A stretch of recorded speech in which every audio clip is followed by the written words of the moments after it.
बाळगंगा प्रकल्पग्रस्तांनी आज या ठिकाणी धरणाच्या विरोधामध्ये आंदोलन केलेलं आहे। खरं बोललं तर सर्वसामान्यांवरती कसा अन्याय होते त्याचं एक मोठं उदाहरण आपण या ठिकाणी पाहायला मिळते। आपण पाहतोय की बाळगंगा धरण हे धरण 16 वर्षापूर्वी याची सगळी तयारी झाली, त्या ठिकाणी त्यांचं मूल्यांकन आणि या सर्व गोष्टी त्यावेळेला पार पडतील, पुनर्वसन पार पडेल अशा पद्धतीचं त्या ठिकाणी सांगण्यात आलं। परंतु प्रत्यक्षात 16-17 वर्ष आज या ठिकाणी गेली आहेत आणि 16-17 वर्ष होऊन कुठल्याही प्रकारचं काम झालेलं नाहीये।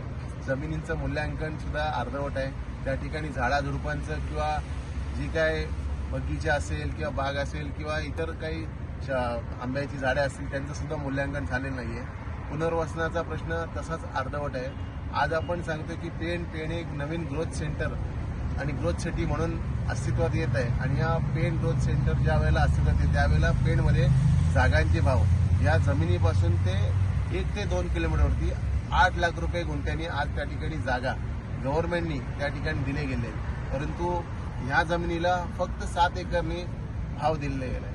आज या सगळ्या गोष्टी आपण पाहिल्यात तर पूर्णपणे या प्रकल्पग्रस्तांवरती अन्याय होते अशी भावना सगळ्यांमध्ये या ठिकाणी निर्माण झाली आहे। आपण पाहतोय की पुनर्वसनाचा प्रश्न सुद्धा अजूनपर्यंत मार्गी लागलेला नाही।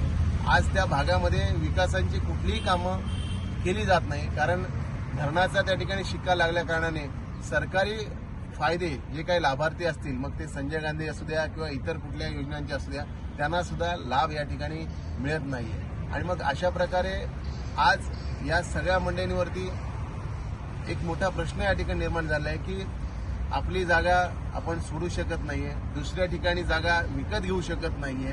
आज त्या भागामध्ये राहताना ज्या ज्या काही अडीअडचणी येतात त्या अडीअडचणी सामोरे जाऊ शकत नाहीत।